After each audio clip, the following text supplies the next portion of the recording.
वन्देऽहं श्रीगुरुं श्रीयुतपदकमलं श्रीगुरुन् वैष्णवांश्च श्रीरूपं साग्रजातं सगणरघुनाथान्वितं तं सजीवम् साद्वैतं सावधूतं परिजनसहितं श्रीकृष्णचैतन्यदेवं श्रीराधाकृष्णपादं सहगणललिता श्रीविशाखान्वितश्च गौररामशमारम्भम् ईश्वरीं च मध्यमाम् अस्मदाचार्यपर्यन्तं वन्दे गुरुपरम्पराम् पञ्चतत्त्वात्मकं कृष्णं भक्तरूपस्वरूपकं भक्तावतारं भक्ताख्यं नमामि भक्तशक्तिकम् श्रीमद्भागवतं नौमि यस्यैकस्य प्रसादतः अज्ञातानपि जानाति सर्वगमानपि नारायणं नमस्कृत्य नरं चैव नरोत्तमं देवीं सरस्वतीं व्यासं ततो जयमुदीरये जननी जनको वन्दे धरणीधरो संतानवत्सलो पूजवसन्तनो कुशलार्थिनो श्रीरूपं साग्रजं वन्दे रघुनाथं कृपामयं श्रीजीवं भट्टयुगं च शय्यनं सुखदायकम् येषां सहजस्निग्धानं पादुरेणुमभीक्ष्णसः सर्वविघ्नविनाशाय शिरसा धारयाम्यहम् बृन्द्याय तुलसीदेव्यै प्रियायै केशवस्य च कृष्णभक्तिप्रदे देवी सत्यवत्यै नमो नमः वाञ्छकल्पतरुभ्यश्च कृपासिन्धुभ्येव च पतितानं पावनेभ्यो वैष्णवेभ्यो नमो नमः हरे कृष्ण कृष्ण कृष्ण हरे हरे हरे राम राम राम हरे हरे। बोलो श्री युगल सरकार की जय, श्रीमन महाप्रभु की जय। बोलो जय जय श्री राधेश्याम।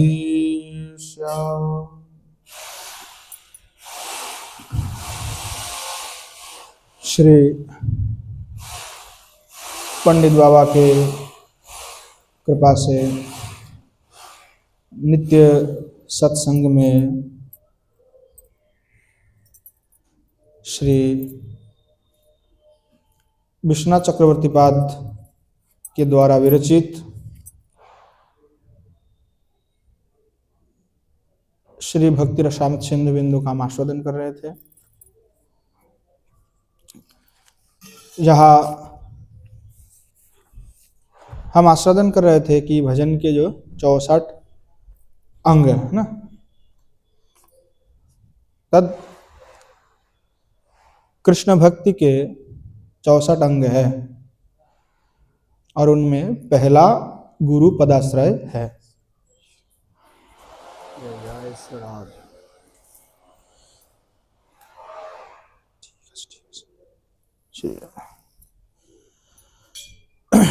तो जो 64 अंग है उस 64 अंग में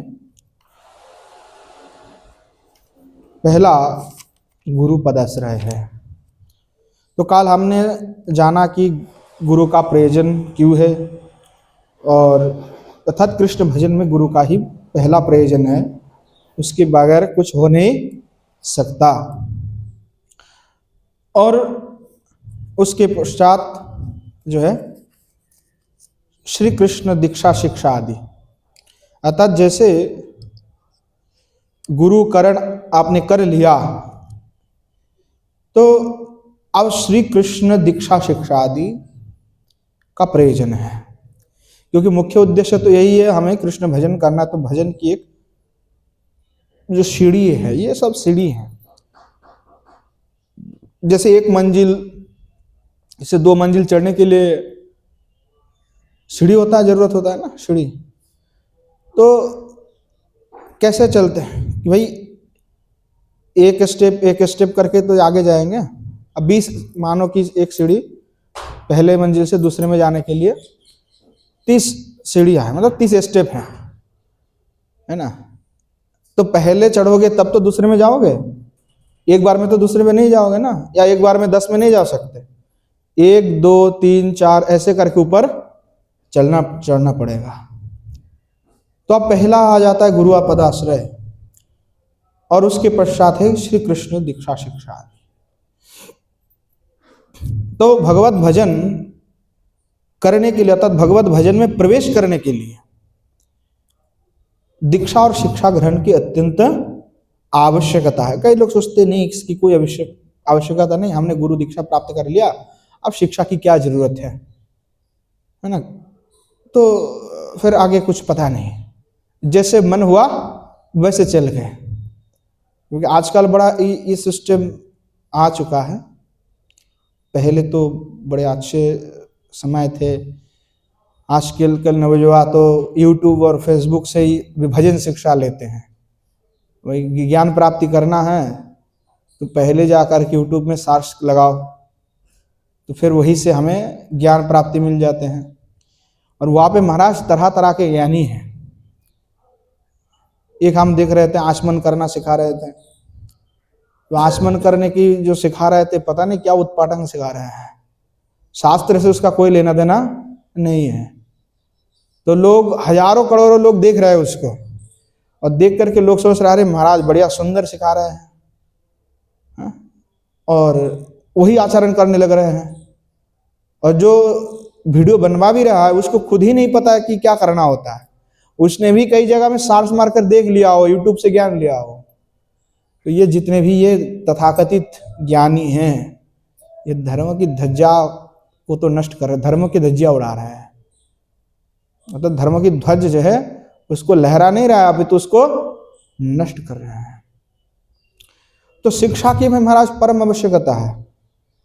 भजन जगत में कुछ भी करने जाओ, क्योंकि पहले तुम विधि करेंगे शिक्षा, तो कैसे माला जप करना है, कैसे आचमन करना है, कैसे भोग लगाना है, महाराज सबकी तो विधि है।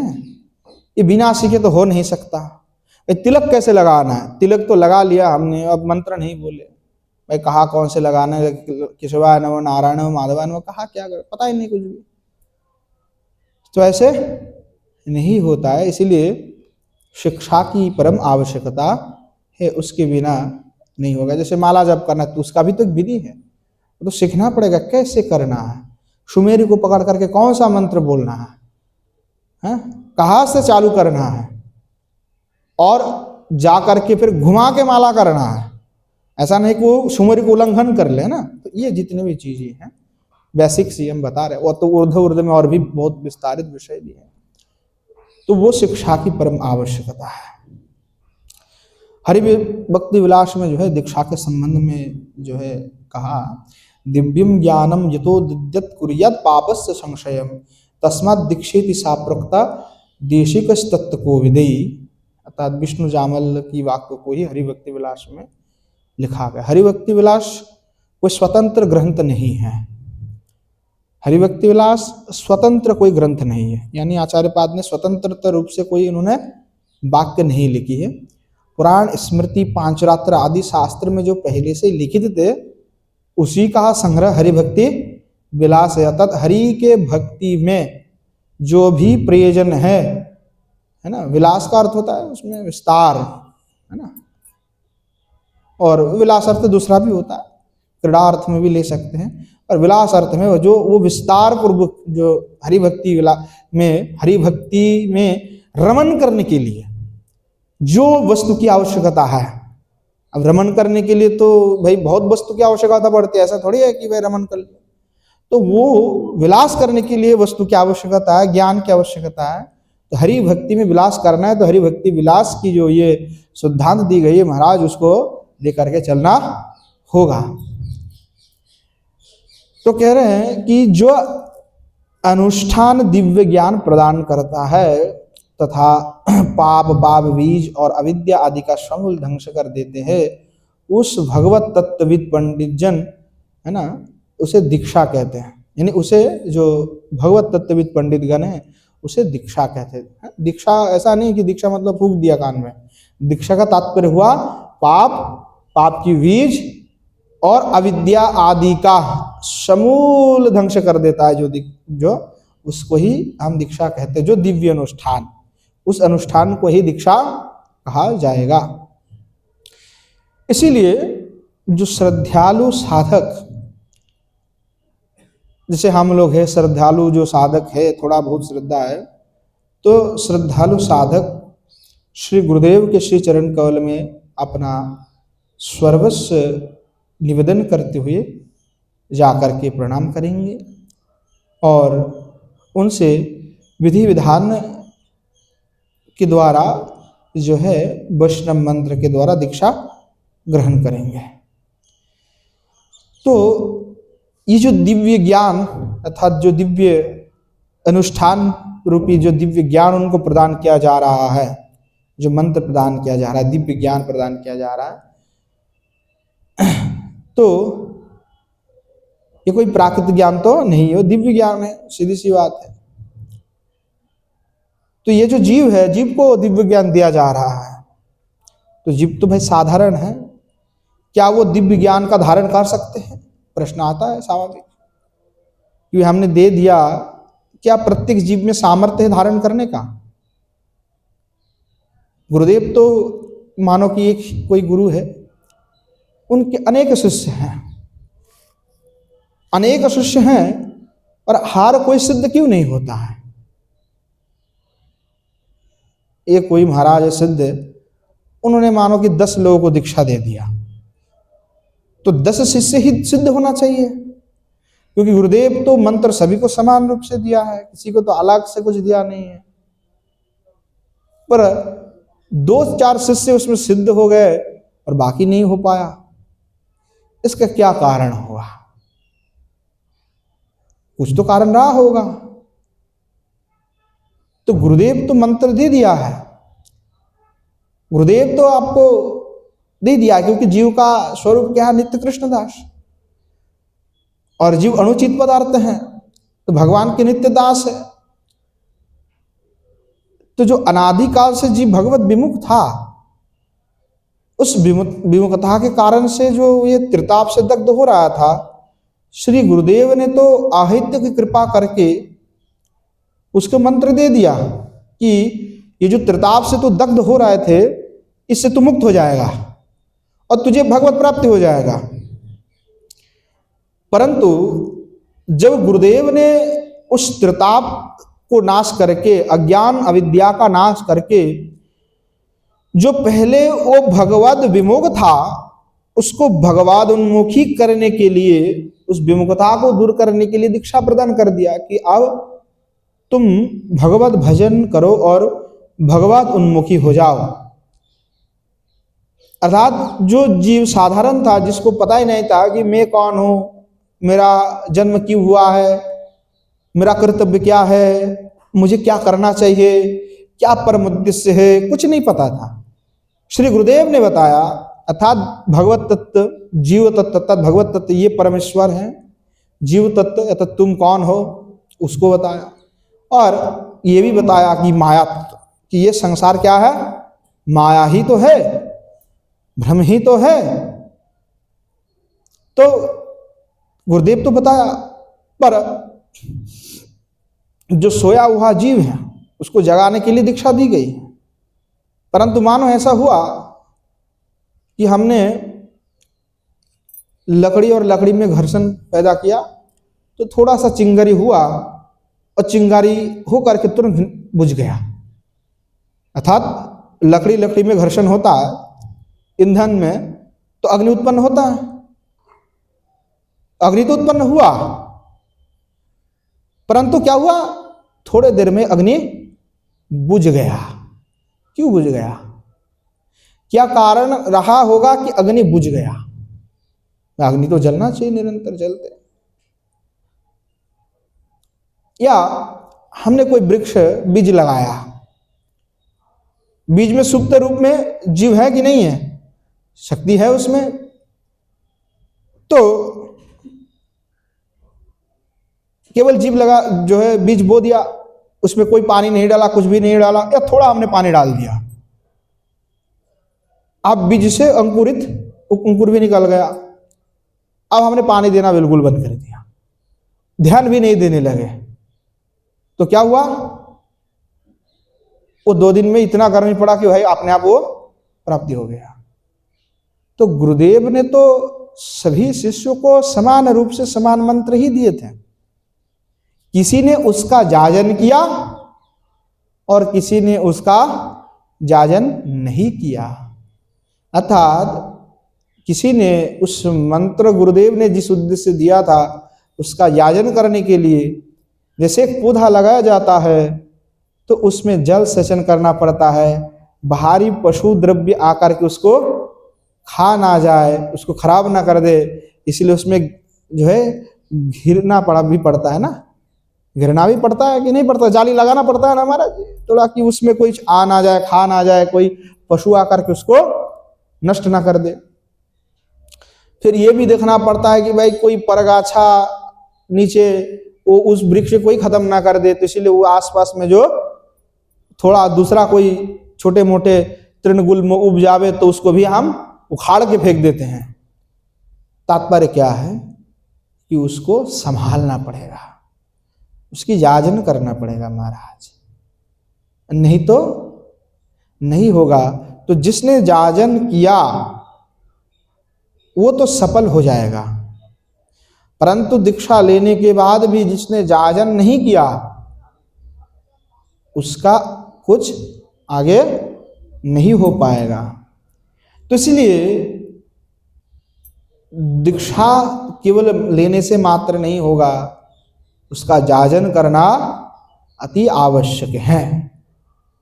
दीक्षा मात्र लेने से ही कल्याण होगा इस प्रकार की बात नहीं है, याजन करोगे तब जाकर के कल्याण होगा। कह रहे हैं कि जब से दीक्षा आपको मिला, जिस क्षण से मिला उस क्षण से ही आपको याजन करना होगा। तो वह जो ज्ञान गुरुदेव ने दिया तो किस प्रकार, तो कह रहे दिव्यम ज्ञानम यत्र मंत्रे भगवत स्वरूपम ज्ञानम तेन भगवता संबंध विशेष ज्ञानश्च। अर्थात जो मंत्र गुरुदेव ने दिया उस मंत्र में भगवत स्वरूप का ज्ञान तथा भगवत स्वरूप के साथ साधक जीव के संबंध विशेष का ज्ञान, ये जो दिव्य ज्ञान है वो गुरुदेव ने मंत्र के द्वारा दिया। तो भगवान और जीव इन दोनों में संबंध क्या है, सेव्य सेवक संबंध है। हमारे यहाँ पे सेव्य सेवक संबंध है, दूसरा संबंध नहीं महाराज। सेव्य सेवक भगवान सेव्य हैं और हम उनके सेवक हैं। तो भगवान सेव्य है और जीव सेवक हैं, ये साधारण संबंध है महाराज, सबके साथ संबंध। और जितने भी जीव है वो कहते हैं तो सबके लिए ही भगवान सेव्य हैं और हम उनके सेवक हैं। ये तो आम सी बात है, सबके लिए लागू होता है। परंतु इसके परे भी कुछ है, इसके परे भी कुछ है, क्योंकि हम तो रस संप्रदाय के हैं, तो हम श्री भगवान के सेवक हैं, पर उस सेवक में भी जो अलग अलग रस के सेवक है महाराज, भाव के सेवक है, तो उन भावों में हम तो दूसरे प्रकार के भाव वाले हैं, रस के। तो उसमें शांत, दास्य, सख्य, वात्सल्य, मधुर, ये जितने भी आपके भाव है, इन कोई भी भाव से एक भाव में साधक भावित होता है, वो विशेष संबंध है। तो साधारण संबंध यही है कि हम उनके सेवक है, ये तो हमारा साधारण संबंध है। परंतु जब शांत, दास्य, सख्य, वात्सल्य, मधुर रस का भाव हो जाता है तो एक विशेष संबंध है। और भगवान से ये विशेष संबंध ही जोड़ना है। तो श्री गुरुदेव साधक के स्वरूपगत भाव को जान करके उसके हृदय में उसी भाव को ही परिस्फुट करा देते हैं। हरिभक्ति विलास में कहते हैं, यथा कांचनतम जाति कांसस्य रस विधानता तथा दीक्षा विधानेन द्विजोत्तम जायते नृणाम, कि जैसे कांसा है ना, तो कांसा कोई एक रस का विधान है, अर्थात रासायनिक प्रक्रिया है ना, रासायनिक प्रक्रिया है। लेबोरेटरी में जैसे रासायनिक प्रयोग किया जाता है महाराज, बहुत अलग अलग, तो रासायनिक जो प्रक्रिया है उसके माध्यम से कांसे को भी महाराज सोना बनाया जा सकता है। तो वो अब चलो आज वो विधि उपलब्ध नहीं है, नहीं तो हम लोग तो कांसा से सोना बनवा लेते, सोना का प्राइस बहुत ज्यादा है, परंतु वो विधि विलुप्त हो गया। पर पूर्व में आचार्यों को और आयुर्वेद शास्त्र जानने वाले को पता था ये चीजें, कि कोई एक प्रक्रिया है जिसके माध्यम से कांसा को सोना में रूपांतरित किया जा सकता था, कि कांसा सोना हो जाएगा। तो कहा यथा कांचनतम जाति कांसस्य रस विधानता, कि रस विधान रासायनिक प्रक्रिया से कांसा सोना में परिवर्तित हो जाता है, उसी प्रकार दीक्षा के द्वारा कोई भी व्यक्ति द्विजत्व को प्राप्ति कर लेता है, अर्थात उसको जो भी उसके जाति वर्णत्व था उससे वो मुक्त होकर के फिर वो द्विजत्व को प्राप्ति कर लेते हैं, यानी द्विज समान हो जाते हैं। यहाँ पे आचार्य पाद का कहना है कि उनके समान हो जाना, अर्थात उस प्रकार की सम्मान वैभव उनको भी मिलेगा, उसमें अब वो नीच आदि का कोई भेद नहीं रहेगा। इसलिए सभी वैष्णव में समानता देखी जाती है, वैष्णव तो समान है, उसमें कोई संदेह नहीं है। जैसे तुलसी पत्र में कोई छोटे पत्र थोड़े भेद होता है, छोटा बड़ा, कीड़ा में कटा हुआ फटा हुआ, कोई भेद नहीं होता है, उसी प्रकार वैष्णव में भी कोई भेद नहीं होता। अर्थात दीक्षा, वैष्णव दीक्षा होने के बाद वो सभी समान ही माने जाते हैं। तो कह रहे हैं उसी प्रकार श्री गुरुदेव दीक्षा प्रदान करके जो भवबंधन से मुक्त होने के लिए उसको आगे वो दिव्य ज्ञान का प्रदान कर देते हैं। तो द्विजत्व शब्द का अर्थ है, द्विज शब्द का अर्थ में जो द्विज जाति है उसको ग्रहण करना चाहिए। द्विज शब्द का दूसरा अर्थ भी होता है कि दोबारा जन्म लेना। जैसे पक्षी है, पक्षी को भी द्विज कहते हैं, सर्प को भी द्विज कहा जाता है द्विज शब्द में, क्योंकि वो पहले अंडा हुआ फिर बाहर निकले तो इसको द्विज कहा गया है। जिस शब्द में पक्षी को भी लिया गया। तो जैसे ब्राह्मण, क्षत्रिय और वैश्य जो तीन वर्ण हैं इनको द्विज कहा जाता है, क्योंकि इनके उपनयन संस्कार आदि होते हैं। जो शूद्र वर्ण के होते हैं तो उनको जो है ये उपवित संस्कार आदि का कोई अधिकार नहीं प्राप्त होता है। सनातन धर्म इसी प्रकार की विधान है महाराज, इसमें कोई सिद्धांत थोड़ा सा अलग हो सकता है लोगों का। वल्लभाचार्य का इस विषय में थोड़ा सा सिद्धांत यही है कि उनका ये कहना है, पुरुषोत्तम आचार्य के उनके जो शिष्य हुए, कि जो ये ब्राह्मण, क्षत्रिय, वैश्य और शूद्र है ये स्वरूप है, ये भी चार देवता है। और जब मनुष्य उस प्रकार की कर्म करते हैं तो वो जो देवत्व हैं वो उनके अंदर प्रविष्ट हो जाता है, समाविष्ट हो जाता है। तो चाहे कोई भी जाति, वर्ण और कुल के क्यों ना हो, जब किसी का वैष्णव दीक्षा हो जाता है तो वह वैष्णव समान हो जाते हैं। परंतु महाराज अधिकार क्षेत्र में थोड़ा सा आपको व्यवहार रखना ही पड़ेगा, मर्यादा रखनी पड़ेगी। जैसे सन्यासी हैं, अर्थात जिन्होंने कोपिन आदि धारण किया महाराज, उनकी यज्ञता आदि के उनके अधिकार क्षेत्र अलग है। जिन्होंने अभी वो विषादी आश्रय नहीं किया उनकी अधिकार कुछ अलग होते हैं।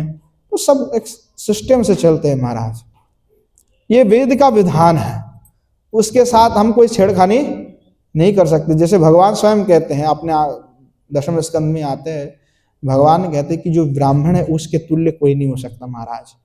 भगवान भी ब्राह्मण से डरते हैं, क्योंकि ब्राह्मण के हाथ में क्या है कि जो है देवता किसके अधीन है, मंत्र के अधीन होते हैं, और मंत्र किसके अधीन है महाराज, ब्राह्मण के अधीन है।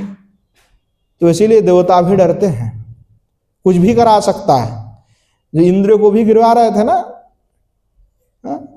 जब यज्ञ सर्प यज्ञ हुआ, जन्मेजय ने किया, तो महाराज जाकर के तक्षक इंद्र को लपट में ले लिया कि महाराज रक्षा करो। इंद्र बोला ठीक है, हमारी सिंहासन नहीं पकड़ लो। सिंहासन ही पकड़ लिया उसने, तो इंद्र के साथ में उसको स्वा कर दिया। मतलब कितने सामर्थ्य हैं, इंद्र को गिरा रहे हैं, कोई साधारण सी बात है। तो ब्राह्मण में कितना शक्ति होते हैं। जो निरूपाख्यान है उसमें भगवान कहते हैं कि ब्राह्मण को कभी भी अधिकार उनके छीनने की प्रयास ना करना, चाहे ब्राह्मण भी कैसे भी हो, कभी भी उनका अपमान नहीं करना, भले वो कैसे भी हो।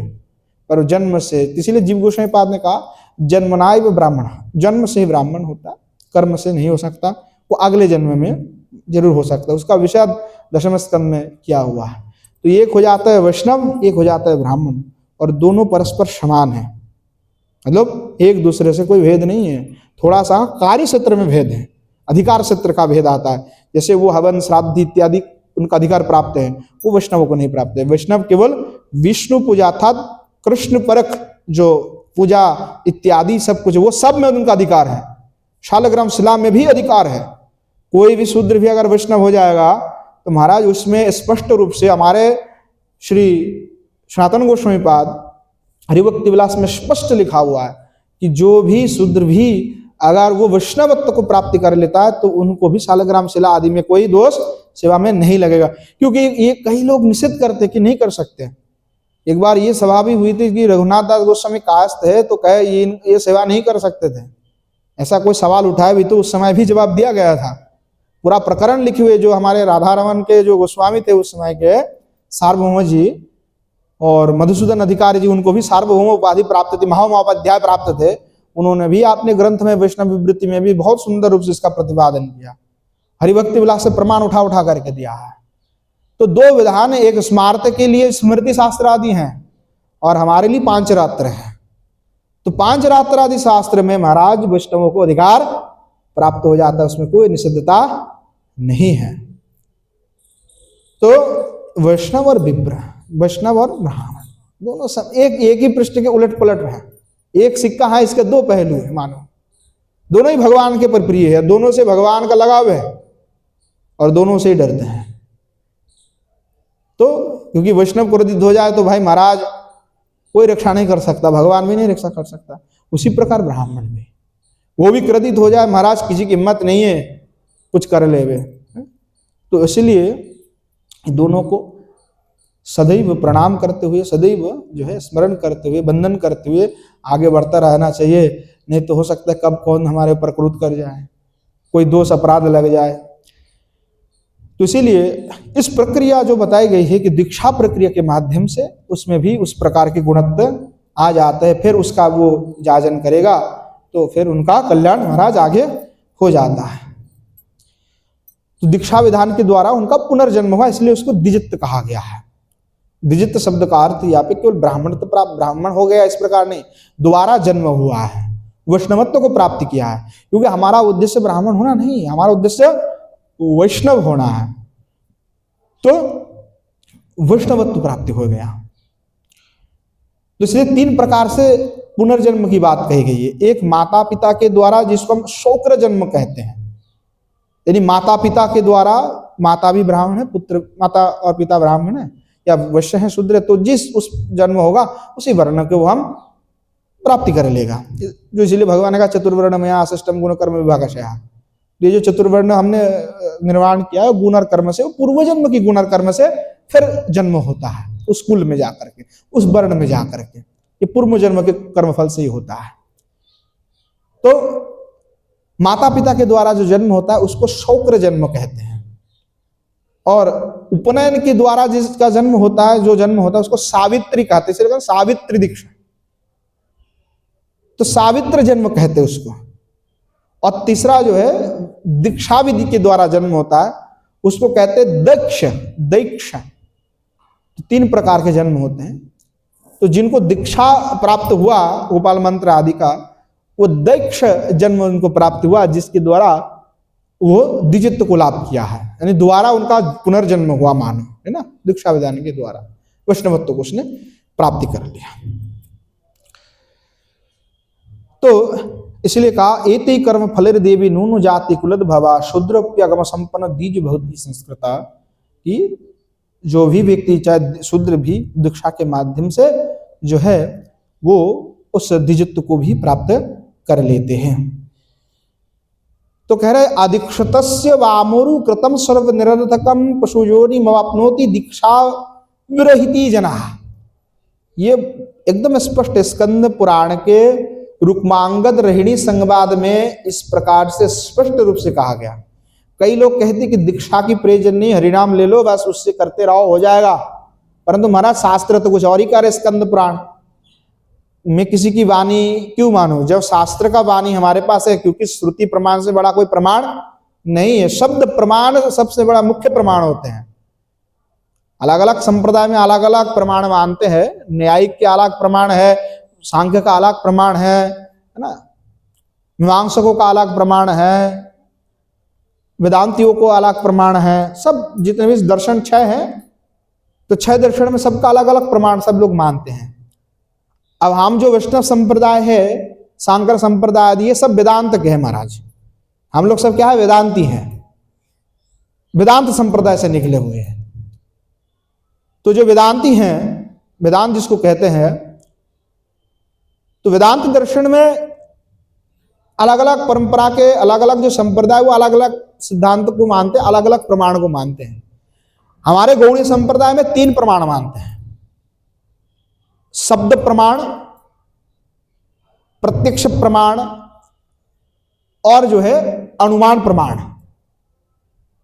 और अनुमान प्रमाण के अंदर ही उपमान आदि ऐतिह्य आदि को भी मानते हैं जब प्रयोजन पड़ता है। नहीं तो जब प्रत्यक्ष प्रमाण शब्द प्रमाण उपलब्ध होगा तो हम नहीं मानेंगे। जब शब्द प्रमाण सबसे बड़ा प्रमाण है, तो शब्द प्रमाण के सामने प्रत्यक्ष अनुमान उपमान ऐतिह्य आदि का कोई मतलब नहीं रहता है। तो जो स्कंद पुराण आदि है वो क्या है, शब्द प्रमाण है। तो जो शब्द प्रमाण क्या कह रहे हैं कि आदिक्षतस्य वामुरु कृतहम सर्वम निरर्थकम पशुजोनि मापनोति दीक्षा विरोहितो जना, कि हे वामरु, बिना दीक्षा ग्रहण किए मनुष्य का समस्त शुभ कर्म जो है निरर्थक हो जाता है। जितने भी कर्म करेंगे, जो भी करेंगे, सब क्या होगा, निरर्थक हो जाएगा। दीक्षा विहीन जो व्यक्ति होता है उसको पोषुजनि प्राप्त होता है महाराज। तो या तो शास्त्र झूठ बोल रहा है, या तो जो महात्मा ये कह रहे हैं कि दीक्षा लेने की कोई जरूरत नहीं है, केवल हरिनाम करने से होगा, तो ये तो शास्त्र झूठ बोल रहा है, या तो ये सही कह रहा है या तो शास्त्र झूठ बोल रहा है। अब हम माने तो किसकी बात माने, क्या व्यक्ति विशेष की बात माने या जो पुराण में लिखी हुई उस बात को माने? अवश्य रूप से पुराण की बात ही मान्य है, किसी व्यक्ति विशेष की बात तो हम नहीं मान सकते। तो नामकरण से कल्याण होगा, उसमें कोई संदेह नहीं, परंतु दीक्षा अपरांत करोगे तो पूर्ण फल मिलेगा। नहीं तो इससे पहले तो क्या होगा भाई, आप जो भी शुभ कर्म इत्यादि करोगे, नाम का तो फल मिलता है महाराज। नाम का मुख्य फल क्या है, प्रेम प्राप्ति ना, प्रेम देता प्रदान करता है। तो जब तक दीक्षा आदि लेकर के नहीं करोगे तब तक मुख्य फल प्राप्ति नहीं होगा, गौण फल मिलते जाएगा। और गौण फल में बहुत कुछ मिल सकता है, वो आप तय कर सकते हैं, परंतु दीक्षा की परम आवश्यकता है, उसके बिना सारे शुभ कर्म आपके निरर्थक हो जाएगा, इसमें कोई संदेह नहीं है। तो श्री जीव गोसाई ने इस प्रकार से कहा कि जिस प्रकार संस्कार से युक्त जो व्यक्ति नहीं होते हैं, चाहे वो ब्राह्मण बालक क्यों ना है, अगर उसकी संस्कार नहीं हुआ, तब पवित्र संस्कार आदि नहीं लिया, दीक्षा आदि नहीं लिया, सावित्र दीक्षा आदि, तो उसको शास्त्राध्ययन यज्ञ आदि में अधिकार प्राप्त नहीं होता है। उसी प्रकार दीक्षा के बिना मंत्र देवता के अर्चन पूजन का भी अधिकार नहीं होता है। वह स्वयं जीव गोसाई बात कह रहे हैं। अगर आपने दीक्षा नहीं लिया महाराज, तो दीक्षा मंत्र के व्यतिरेक आपको उस देवता के पूजन का अधिकार नहीं प्राप्त होगा। अर्थात जो काम भी हम कृष्ण की उपासना करना चाह रहे हैं, इसका मदन मोहन का, तो भाई जो मदन मोहन है, अनंग मोहन है, कामदेव को भी मोहित करने वाला है, वो जो भगवान कृष्णचंद्र है, जो मदन मोहन है, उनके लिए तो भाई महाराज जब उनकी अर्चना करेंगे तो काम बीज का आवश्यकता पड़ेगा। जब राधा जी की उपासना हम करेंगे तो राधा मंत्र की आवश्यकता पड़ेगा। बीज और गायत्री चाहिए महाराज। जब श्रीमन महाप्रभु की उपासना करेंगे तो महाप्रभु की बीज गायत्री चाहिए है। उनके जब अर्चन वंदन करेंगे तब वो चाहिए मंत्र। उसके बिना उस देवता का पूजन हम नहीं कर सकते हैं।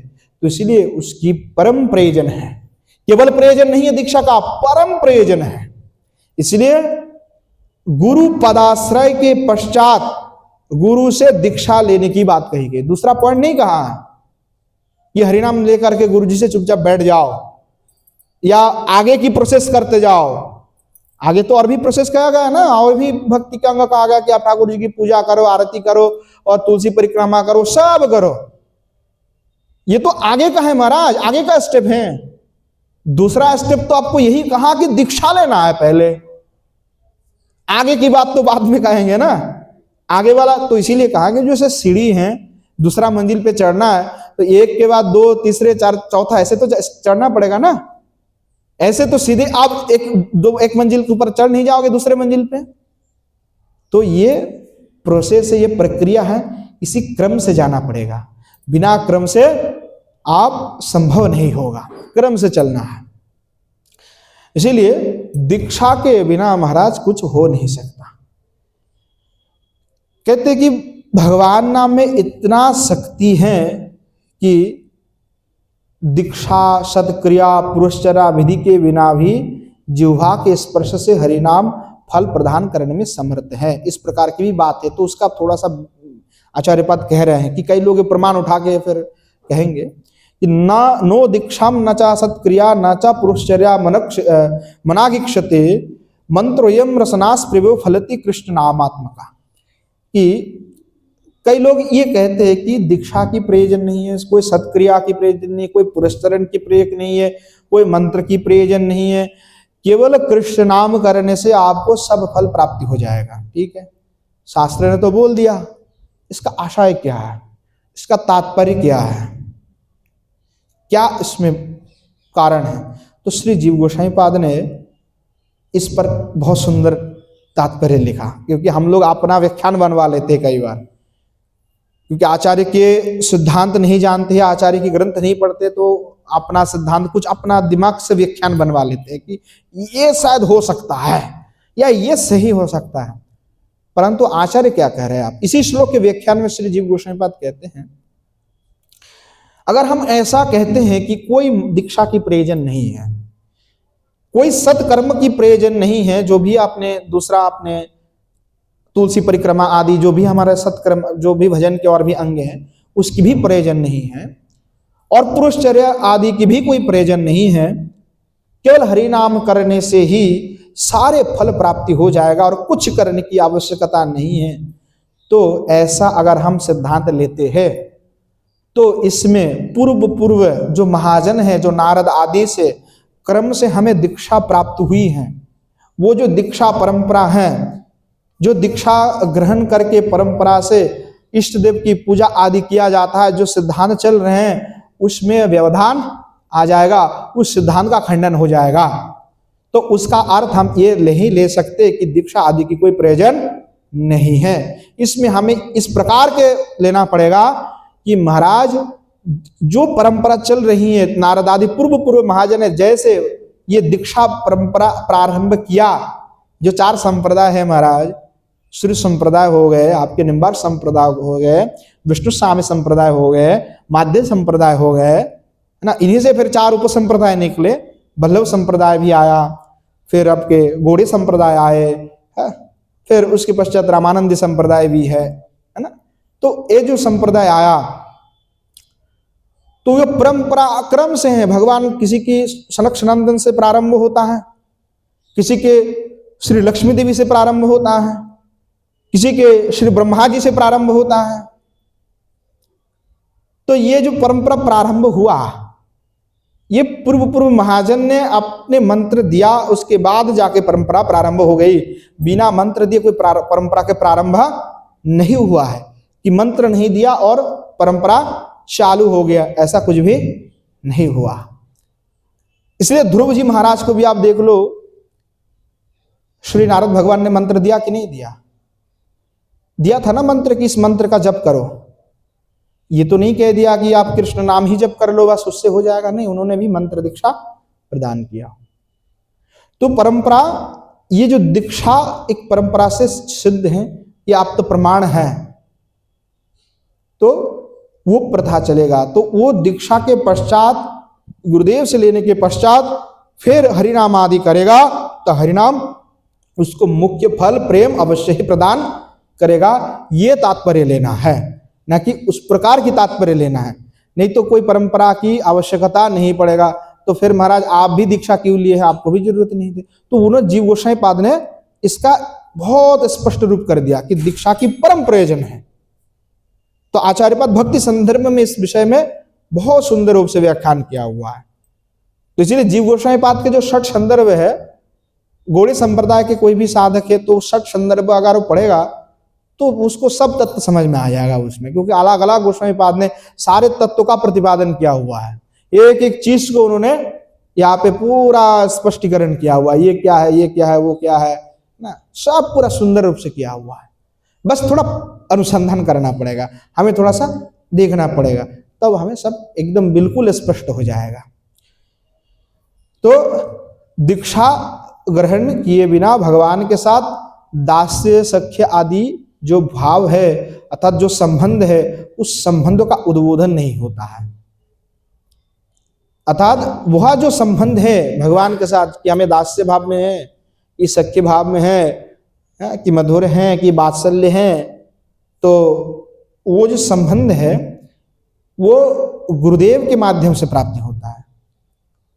तो इसीलिए गुरु चरण आश्रय अर्थात गुरु से दीक्षा लेना जो है परम प्रयोजन लेना ही है। और इसीलिए श्रीमन महाप्रभु भी स्वयं दीक्षा लिया। अगर नहीं प्रयोजन होता, महाप्रभु तो नाम प्रचारी किए है ना, तो महाप्रभु को की क्या जरूरत था दीक्षा लेने की? ईश्वर पुरुष से क्यों लिए मंत्र लेने की कोई प्रयोजन था? स्वयं भगवान है भाई, क्या जरूरत थी? जो ये आजकल चल रहा है कि नहीं नाम करने से हो जाएगा, कुछ जरूरत नहीं। श्रीमन महाप्रभु ने क्यों मंत्र लिया? जो महाप्रभु के अति निकट जन है, रूप सनातन आदि, उन्होंने क्यों मंत्र लिया? जीव गोसाई पाद आदि उन्होंने क्यों गुरुकरण किया? क्यों, क्या प्रयोजन रहा होगा?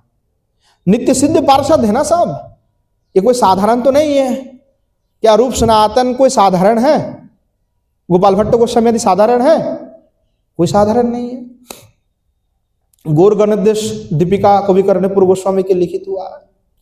श्री विश्वनाथ चक्रवर्ती पाद के गौर गण चंद्रिका, उसको आप देखिए, सबके स्वरूप बताए हुए कि ये पूर्व लीला में कौन थे।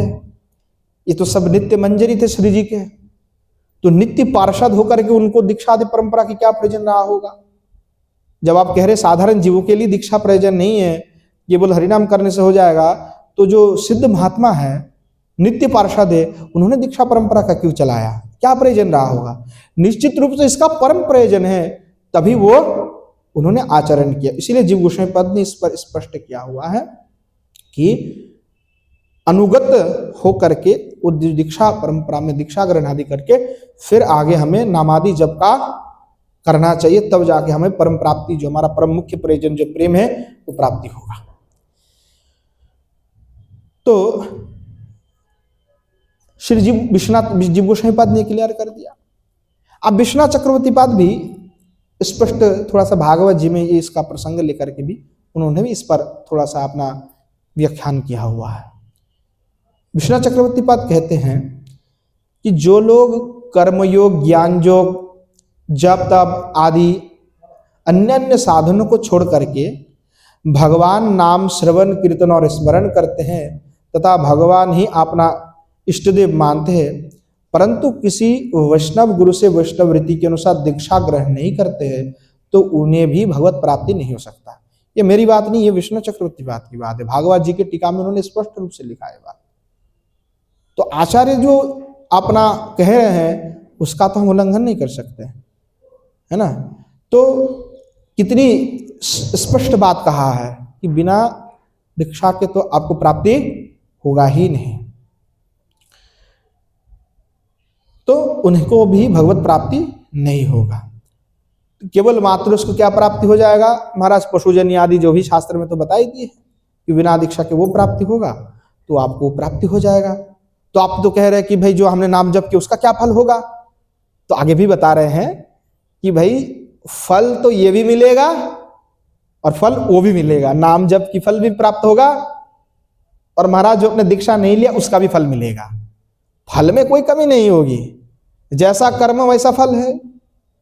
तो पहले क्या होगा, बोले आपको जो है नरक नहीं मिलेगा, बस आपने हरिनाम कर लिया ना तो आपको नरक नहीं जाना पड़ेगा, पर दूसरे दूसरे यानी में भटक करके फिर कहीं ना कहीं से आपको साधु संग प्राप्त हो जाएगा। तो साधु संग किस फल है, नाम की फल है, क्योंकि नाम तो तभी आपको मुख्य फल देगा प्रेम, जब आप दीक्षादि लेकर के करोगे वो परम मुख्य फल देगा, और उससे पहले वो मुख्य फल नहीं देगा, गुण फल देगा। तो गुण फल क्या हो, साधु संग आदि प्राप्ति। तो आपको साधु संग प्राप्ति होगा, फिर गुरुचरणाश्रय होगा, फिर दीक्षा होगा, फिर भक्ति के जो क्रम बताए गए हैं, जो सीढ़ियां बताई गई हैं, उसके आप आचरण करेंगे, फिर आपको महाराज भगवत प्राप्ति होगा। ये उसका क्रम है। तो इसमें भी स्पष्ट हो गया कि दीक्षा की जो है परम प्रयोजन है।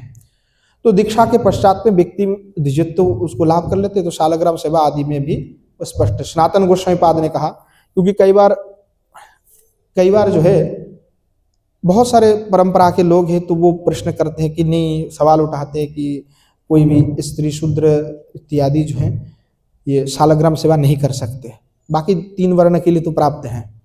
तो श्री सनातन गोस्वामी पाद ने हरिभक्ति विलास में जो उल्लेख किया है, स्कंद पुराण का वचन को उन्होंने उल्लेख किया है, एवं भगवान सर्वे शालग्राम शिलात्मक दीजे स्त्रीभिश्च शूद्रश्च पूज्य भगवत पर है ब्राह्मण क्षत्रिय विषम शतशूद्राणाम तथापिवा मथापिवा शालग्राम अधिकारोस्ति न चान्यशम कदाचन। अर्थात कह रहे हैं कि यथाविधि किसी अगर व्यक्ति ने दीक्षा ग्रहण किया तो वो ब्राह्मण हो, वैश्य हो, क्षत्रिय हो, स्त्री हो, शूद्र हो, सभी स्वयं भगवान शालग्राम की सेवा का अधिकार है, उनको सेवा करने का अधिकार प्राप्त है, उसमें कोई निषिद्धता नहीं है। और शतशूद्र का उन्होंने प्रयोग, शतशूद्र का तात्पर्य होता है जिन्होंने वैष्णव दीक्षा का ग्रहण कर लिया। शास्त्र में यह है जो वैष्णव दीक्षा का ग्रहण नहीं किया वो ब्राह्मण होने पर भी शालग्राम शिला आदि का पूजन का अधिकारी नहीं है। विष्णु दीक्षा जिसने नहीं लिया महाराज, अर्थात वैष्णव दीक्षा लेना पड़ेगा। वैष्णव दीक्षा के बिना कोई कार्य आप विष्णु के कार्य नहीं कर सकते, और दूसरा आप कार्य कर सकते हैं। तो क्योंकि दीक्षा प्राप्ति करने के बाद कोई भी मनुष्य साधारण नहीं रहते हैं, वो देवतुल्य हो जाते हैं, इस प्रकार शास्त्र में भी कहा गया है। और टीका में तो उन्होंने स्पष्ट किया गया है, अदीक्षित यथाविधि दीक्षा गृहीत्वा भगवत पूजावरे सद्वीरित्व, जिन्होंने दीक्षा लिया उनके लिए कोई निषिद्धता नहीं है। जो ब्राह्मण क्षत्रिय वैश्य शूद्र स्त्री आदि जो भी दीक्षा नहीं लिया है वैष्णव दीक्षा, उनके लिए निषिद्ध है। जो दीक्षा प्राप्त है उनके लिए निषिद्ध नहीं है। भक्ति रसामृत सिंधु के जो है श्लोक में भी भागवत जी की श्लोक लेकर के उन्होंने उद्धृत किया, तत्र भगवतान धर्मान शिक्षित गुरुवात्म दैवतः अमयानुवृत्त्या ये आत्मदात्मदो हरि। तो श्री गुरुदेव को आपने हितकारी परम बांधव परमाराध्य हरि स्वरूप जानकर निरंतर निष्कपट होकर के उनका अनुसरण करना चाहिए तथा उनसे भगवत धर्म की शिक्षा ग्रहण करना चाहिए, जिसके अनुशीलन करने पर आत्मप्रद हरि स्वयं संतुष्ट हो जाते हैं और स्वयं अपने आत्मा को ही उनको समर्पण कर देते हैं। तो इस प्रकार दीक्षा की बात कही गई कि दीक्षा आपको परम प्रयोजन है। उसके बाद दीक्षा आपने ले लिया, अब दीक्षा लेकर के आप भाग गए, कहाँ भाग गए कि महाराज मैं तो अपने भजन में चला गया। अब गुरु जी से दीक्षा लेकर के चले, मतलब दीक्षा लिया उसके बाद गुरु शिष्य में कोई संबंध नहीं है, गुरु अपने जगह पे हैं, चेले तो महाराज कहाँ कहाँ भटक रहे हैं, पता ही नहीं है। सालों बीत जाता है, शिष्य का कोई खबर नहीं रहता है। गुरु पूर्णिमा भी आ जाता है तो गुरुदेव का स्मरण करने का टाइम भी नहीं मिलता है। और फिर जब कोई समस्या में फंस जाए, बड़ा कोई तकलीफ हो जाए, तब फोन आता है, गुरु जी बड़ा प्रॉब्लम में फंस चुका हो, तब आता है स्मरण, और इससे पहले नहीं आता। और कई लोग ये सोचते हैं कि गुरु जी को चकाचक नोट दे दूंगा तो गुरु जी प्रसन्न हो जाएगा। और कुछ लोग ये भी है कि गुरु पूर्णिमा में ही गुरु जी को याद करना चाहिए, तो उस दिन आकर के कुछ दे के चले जाते गुरु जी, तो ऐसे प्रसन्न हो जाते हैं क्या। पर तीसरा यही भगवत भक्ति का क्रम में आता है कि प्रीति पूर्वक गुरु सेवा। अभी भजन में आगे नहीं बोला कि भजन के लिए आगे कुछ बात नहीं कही है, आगे कोई क्रम भक्ति का बताया ही नहीं है। पहले बताया कि भाई गुरु दीक्षा का परदस्त्राय प्रयोजन है, फिर आपने दीक्षा लेना है, और दीक्षा लेने के बाद प्रीतिपूर्वक गुरु की सेवा करना है। प्रीतिपूर्वकम गुरु सेवा तीसरा है। तो भागवत जी में स्वयं उद्धव जी ऐसा कहते हैं कि आचार्य मम विजानियत, आचार्य को ही मेरे स्वरूप समझो ना। मतलब भगवान ही स्वयं उद्धव जी को कहें कि गुरु को कभी साधारण नहीं समझना है, आचार्य को मेरे ही समान समझना चाहिए और उनका कदापि अवज्ञा नहीं करना चाहिए। गुरु का अवज्ञा कदापि नहीं करना चाहिए। अब यहाँ पे तात्पर्य है कि गुरु का अवज्ञा नहीं करना चाहिए जो शास्त्र परक वाक्य हैं। इसलिए कहा, जैसे कहा कि गुरु वाक्य वेद वाक्य है, बंगाल में बड़ा प्रचलित है इसका, बोले गुरु वाक्य वेद वाक्य है। तो गुरु वाक्य वेद वाक्य हुआ, तो एक गुरु हमसे कह रहा है कि हमने अपने चेलों को बोला कि एकादशी जब आए तो रोटी बनवा के खा लेना। तो हमने कहा अच्छा। तो चेला लोग बोले गुरु वाक्य महाराज वेद वाक्य है, गुरुदेव जो कहेगा वो वेद वाक्य है ना। पर शास्त्र में क्या एकादशी में रोटी खाने की बात कही है या व्रत रखने के लिए बात कहा गया है? तो उस स्थिति में गुरु जी का वाक्य वेद वाक्य होगा नहीं होगा कि होगा? इस पर क्या, इस पर भी तो विचार डालना चाहिए ना। कुछ भी कह दे तो क्या वो वेद वाक्य हो जाएगा? इसलिए कहा गुरु वाक्य वेद वाक्य है, उसका तात्पर्य यही है।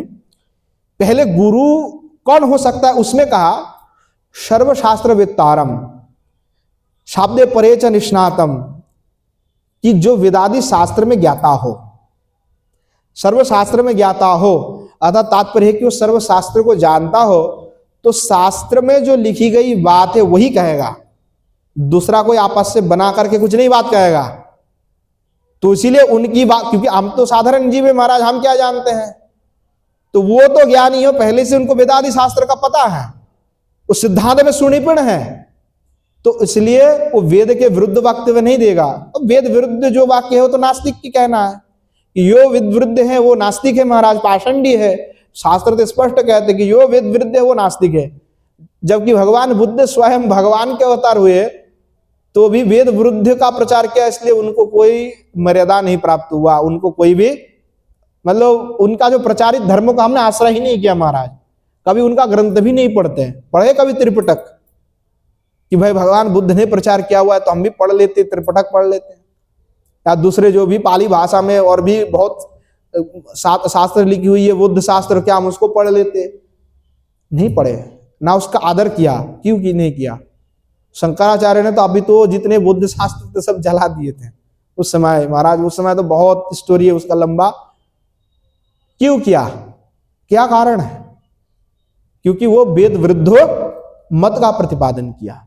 तो जो शास्त्र विरुद्ध और भगवत आज्ञा विरुद्ध कोई आज्ञा दे देता है, उस स्थिति में वो मान्य नहीं होता है।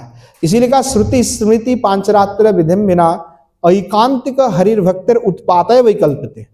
श्रुति स्मृति पांचरात्र विधि को ना मान करके स्वयं को कोई कहता है कि मैं ऐकांतिक भक्त हूं और स्वयं श्रुति स्मृति पुराण आदि की सिद्धांत को उल्लंघन करता है, वेद का विरुद्धाचरण करता है और स्वयं को भक्त कहते हैं, तो वो मेरा भक्त नहीं है, अपितु तो मेरा देशी है, वो मेरे विद्वेषी हैं, भगवत विद्वेषी हैं। उन्होंने इस पर स्पष्ट उन्होंने इस बात को कहा है। तो तात्पर्य यही हुआ कि गुरु वाक्य वेद वाक्य है, तो गुरु वाक्य वेद वाक्य तभी होगा जब गुरुदेव वेद शास्त्र के अनुकूल ही वचन कहेगा। ऐसा नहीं कि वेदादि शास्त्र के विरुद्ध कोई प्रतिकूल वचन को शिष्य को ऊपर थोपने की प्रयास करेगा, तो वो मान्य नहीं होता है। इस प्रकार सिद्धांत समझना चाहिए, नहीं तो महाराज फिर तो उत्पात मच जाएगा। इसलिए साधन भक्ति चंद्रिका में भी कहा कि गुरु और महाजन कभी भी शास्त्र और स्मृति पुराण के विरुद्ध आज्ञा देते हैं तो उस प्रकार की आज्ञा का उल्लंघन करने पर भी शिष्य को कोई अपराध नहीं लगेगा। इस पर पूरा स्पष्ट श्लोक है। अब चाहे मैं बता दूंगा काल, वो श्लोक मुझे यह ध्यान नहीं है और प्रसंग मुझे याद है। मैं बहुत ढूंढा इस विषय पर। कई लोग इस पर प्रश्न करते हैं कि महाराज शास्त्र में तो ऐसा बोला गया है, तो हम कैसे उल्लंघन करें। क्योंकि कई बार हो सकता है, बहुत सारे घटना होते हैं लोगों के साथ, क्योंकि आजकल महाराज बहुत सारे गुरु घूम रहे हैं मार्केट में, तो बहुत कुछ होता है जो हम नहीं कह सकते कथा पे, पर पर्सनली लोग आकर के कहते, तो फिर वो कहते कि महाराज हमें कोई अपराध तो नहीं लग जाएगा, हम उल्लंघन कर लेंगे उनकी वाक्य का, तो हमें कोई बड़ा पाप तो नहीं लग जाएगा। क्योंकि लोगों को बड़ा डर है अपराध से, पाप से। तो थोड़ा क्लैरिफिकेशन होना चाहिए क्या है। तो शास्त्र में नारायण भट्ट गोस्वामी जो श्री राधा रानी मंदिर की जिन्होंने प्रकट किया श्री जी का, नारायण भट्ट गोस्वामी के साधन भक्ति दीपिका है, उसमें 7 विलास है। उसमें 7 विलास में शायद चौथा या 5वां विलास में उन्होंने स्पष्ट लिखा है इस बात को कि गुरु महात्मा वैष्णव कोई वेद विरुद्ध शास्त्र विरुद्ध आज्ञा देगा ये करना है, तो अगर उसका उल्लंघन कोई शिष्य करेगा तो उसको कोई अपराध नहीं लगेगा, क्योंकि वो वेद विरुद्ध शास्त्र विरुद्ध है। इसलिए क्योंकि भगवत आज्ञा के विरुद्ध कोई आम कार्य नहीं कर सकते। तो भगवान ने कह दिया कि एकादशी में भाई व्रत करना है, उपवास रखना है, तो उसमें गुरु कहेगा कि भाई एकादशी में आटा खा लो, तो वो सिद्धांत विरुद्ध बात है, वो करने की कोई आवश्यकता नहीं है, उस आज्ञा का हमको पालन नहीं है। अभी तो हमें तो उल्टा ही करना है, जैसे बलि महाराज ने किया। उदाहरण भी है बलि महाराज जी के, जो शुक्राचार्य कहा कि भाई अर्घ मत देना, मतलब जल लेकर के प्रतिज्ञा मत करना, क्योंकि हमने जान लिया है तुम्हारे सामने जो बामन खड़ा हुआ है ना, ये बावन नहीं है भाई, तर्पण है, तुम्हारा सब कुछ ले लेगा, तुम क्या समझ रहे हो, ये विष्णु है। तो बलि जी कहते हैं कि महाराज हमारे सामने स्वयं भगवान हमारे द्वार पे विराजमान है और हमसे ये प्रार्थना कर रहे हैं, और स्वयं भगवान हमारे पास और हम नहीं देंगे, ये तो हम नहीं कर सकते महाराज, स्वयं भगवान है। जब हमारे तो सौभाग्य हैं, तो कहे मूर्ख तेरा सौभाग्य तेरा सब छीन जाएगा, देना मत है, देना मत। तो बलि महाराज जी ने क्या कहा, महाराज ये आज्ञा हमसे पालन नहीं होगा, हाथ जोड़ करके। तो शुक्राचार्य रुष्ट हो गए, बोला तेरा श्री भ्रष्ट हो जाए, तू सब नष्ट हो जाएगा, तेरा श्री भ्रष्ट हो जाए, मतलब तेरा जो ये वैभव संपत्ति सब कुछ है ना वो सब खत्म हो जाएगा। गुरु ने अभिशाप दिया और श्री भ्रष्ट हो गए। कितने देर के लिए हुए हैं? अरे थोड़ा देर के लिए हुए। भगवान आए त्रिपाद भूमि में सब कुछ छीन लिया और तुरंत थोड़ी देर बाद ही उससे कई गुना अधिक भोग साम्राज्य को दे दिया, पाताल की महाराज बनवा दिया कि चलो आज से तुमको पाताल की महाराज बनवाते जाओ, निरंतर वहां पे स्वर्ग से भी अनंत सुख वहां पे, तुम वहां पे जाओ। और क्या वर दिया? बलि जी ने कहा कि महाराज एक निवेदन है, सब समय आपका दर्शन होते रहे। तो क्या हुए, भगवान बांध गए और पाताल के द्वारपाल होकर के विराजमान हो गए। जब बोली द्वार के ओर देखे तो भगवान दिखाई पड़ता है, इतना प्रेम में आबद्ध हो गए। तो देखो विधि तो उल्लंघन तो उन्होंने किया है, अवज्ञा तो किया है आज्ञा का, पर उसके बदले में क्या मिला?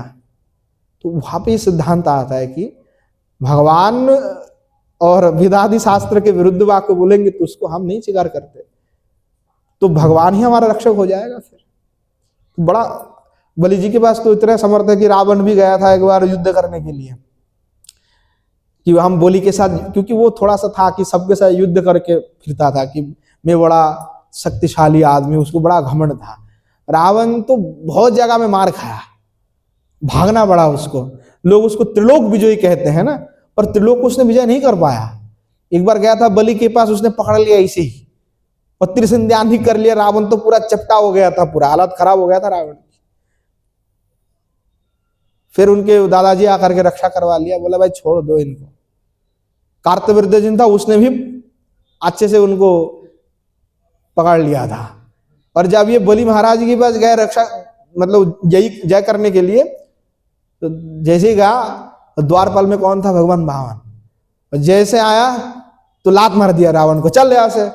एक लात में रावण 100 करोड़ योजन दूर जाके गिर पड़ा, और कभी दोबारा उसमें गया ही नहीं नजर मारने के लिए कि अब युद्ध करने जाऊंगा। तो त्रिलोक विजय कहा हुआ है, नहीं हो पाया वो। तो भगवान चाहते तो सब कुछ हो सकता है। तो इसलिए दूसरा प्रकरण आता है क्या? गुरु सेवा, प्रीतिपूर्वक सेवा। तो भगवत शास्त्र के अनुसार गुरुदेव जो आज्ञा देंगे वो बिल्कुल ही हमको पालन करना है, 100% पालन करना है। नहीं करेंगे तो क्या होगा? उसका भी मैं महाराज स्पष्ट है कि गोपाल भट्ट गोस्वामी जी ने अपने शिष्य को ही परित्याग कर दिया। एक उनके एक शिष्य हुए, उन्होंने आज्ञा दी एकादशी में महाराज कुछ मत खाना, तो उन्होंने श्री जी ने पान दिया तो उन्होंने पान खा लिया। तो गोपाल भट्ट गोस्वामी ने उनको भी कहा कि महाराज हमारी आज्ञा है, तुम एकादशी के दिन नहीं खाना चाहिए था, तुमने खा लिया, आज से हम तुमको छोड़ देते हैं। यह भी शास्त्र का प्रमाण ही है महाराज। तो गुरु की जो शास्त्र आज्ञा है वो पालन करना है, अगर वो नहीं किया तो फिर महाराज आप गए, आप कुछ नहीं कर सकते। तो गुरु की सेवा करना, इसलिए कहा सर्वदेवमयो गुरु। गुरु कैसे हैं? सर्वदेवमय है, उसमें कोई भेद नहीं है। जो कृष्ण है वही गुरु है, जो गुरु है वही कृष्ण। इस प्रकार बात इसलिए कहेंगे कि गुरु में श्रद्धा आपका रहे। यश प्रसादत भगवत प्रसादो यश प्रसादन्न गति कुतोपि। जिसकी प्रसाद से ही आपको हरि की प्रसाद मिलता है, और जो रुष्ट होने पर आपको कोई प्रसाद नहीं मिलेगा। तो भगवान जब कोई रुष्ट हो जाए तो गुरुदेव उसको प्रसन्न करा सकता है, परंतु गुरु रुष्ट हो जाए तो कोई उसको बचा नहीं सकता। इस प्रकार भी बात कही गई है। तो इसीलिए सदैव गुरु की भक्ति करना चाहिए, गुरु जी की सेवा करना चाहिए, गुरु की ही भगवान मान करके सेवा करना चाहिए, ताकि उसमें कोई दोष दृष्टि हमें देखने को ना मिले। क्योंकि साधारण मनुष्य समझेंगे तो कहीं ना कहीं फिर दोष हम देख ही लेंगे। इसलिए साधारण मनुष्य के रूप में कभी कल्पना करना ही नहीं है। वो भगवान के ही पार्षद है, भगवान के सेवक, इस प्रकार भाव रहना चाहिए। इसीलिए जो है फिर होगा। नहीं तो वृंदावन में रह करके ऐसे कुछ गुरु है जिनको स्वयं को भगवान भी मानते हैं कि मैं ही कृष्ण हूँ, और अपने शिष्य से अपने चरण में तुलसी भी चढ़वाता है। तो ऐसे जो भ्रष्ट गुरु है उनका अनुकरण नहीं करना है। वो तो स्वयं को भगवान मानते हैं, ज्यादा दूर नहीं जाना पड़ेगा, हमारे पीछे ही है। ऐसे लोग हैं कि जो अपने को स्वयं भगवान मानते हैं, अपने चरण में तुलसी चढ़वाते हैं, और वृंदावन धाम में रह करके चढ़वाते हैं। बताओ क्या सामर्थ्य इन लोगों में कि 2 4 10 फॉरेनर हमारे चेला चपेटा बन गए तो हम भगवान हो गए। कितने अनर्थकारी कार्य कर रहे हैं।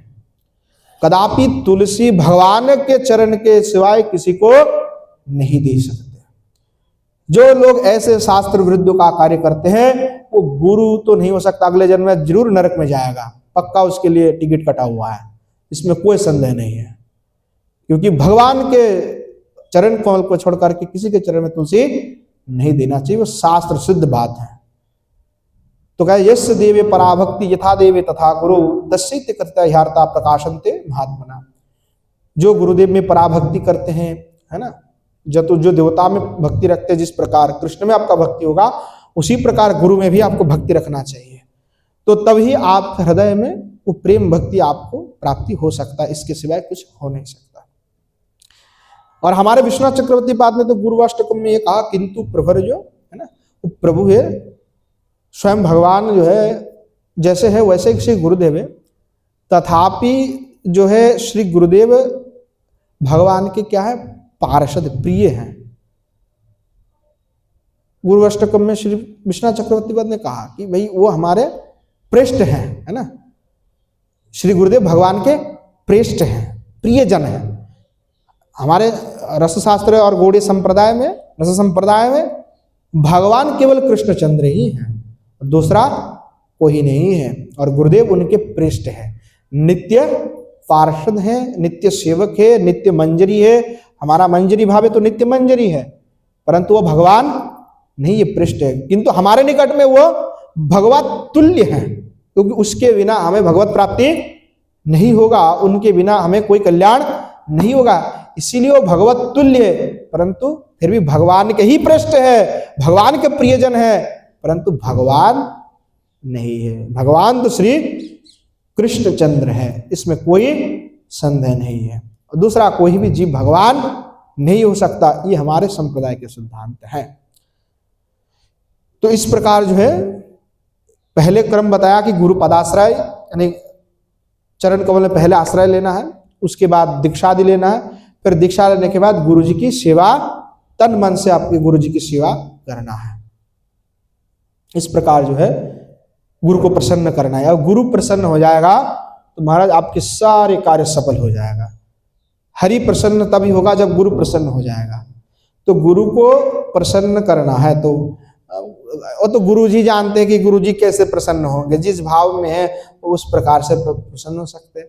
कोई सेवा से प्रसन्न हो सकते हैं, कोई शिष्य के भजन से प्रसन्न हो सकते हैं, और कोई गुरु जी की तन मन धन से सेवा करने से प्रसन्न हो सकते हैं। तो जैसे जैसे गुरु की भाव है वो उसी प्रकार प्रसन्न होते हैं। तो जो जैसे प्रसन्न हो जाए गुरु को उसी प्रकार से प्रसन्न करना चाहिए। तो गुरु प्रसन्न हो जाएगा तो हमारा कल्याण हो जाएगा। तो इसी के साथ आज की कथा पे विश्राम देते हैं। फिर काल जो है आगे जो मार्ग बताए गए हैं, जो क्रम बताए गए हैं, साधु मार्ग का अनुसरण, चौथा स्टेप क्या है, साधु मार्ग का अनुसरण। और उसके पश्चात आता है कि भजन विषय में प्रश्न आपको पूछना चाहिए। कई लोग नहीं पूछते, नहीं पूछोगे तो आगे नहीं बढ़ पाओगे। तो वो भी भजन के अंग हैं कि आपको पूछना है। तो आज यहीं पे विराम देते हैं, फिर आगे आस्वादन करेंगे कल पुनः। जय जय श्री राधेश्याम निताई गौर शतनाथ प्रेमानंद हरि हरि